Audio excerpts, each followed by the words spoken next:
kumwingiza mtu anayeeleweka na aliyefunguliwa ufahamu wake.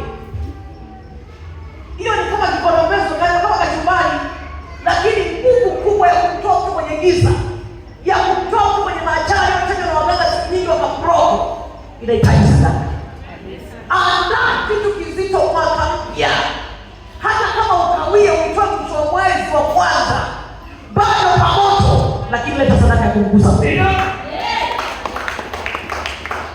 Yaani unafungua bahasha nyingine unasema jamani, huyu ndio mtoto wangu aliyebarikiwa.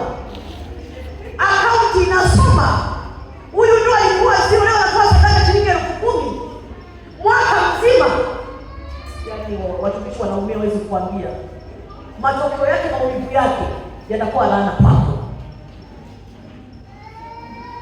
Akaunti inasoma, alikutoa ulikuwa 0. Ulikuwa ueleweki. Leo wengine pepalia usiku kwenye bwaya unapendeza.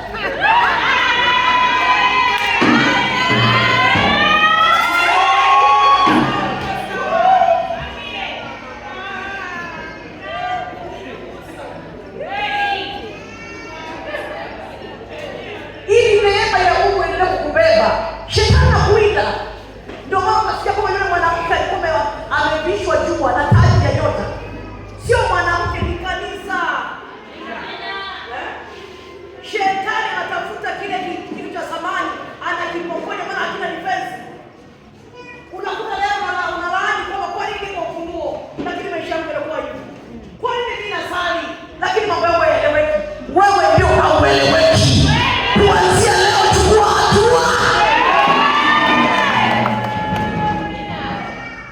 Kama hujatoa sadaka ya ulinzi, toa sadaka ya ulinzi. Kama hujatoa sadaka ya kupinda madhabahu, toa sadaka ya kupinda madhabahu. Kama hujatoa sadaka ya kusimamia ya mwisho wa mwaka inayosimama kama bima.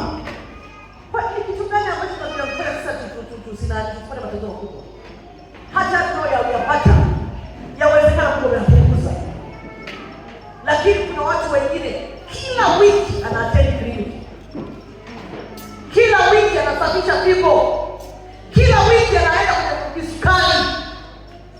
Sasa wewe kwenye kisukari, kwenye HIV, kwenye matatizo makubwa, ulishawahi kufunga mbuzi ya kuleta madhabahuni ukasema Mungu, mimi huu ugonjwa sikutaki.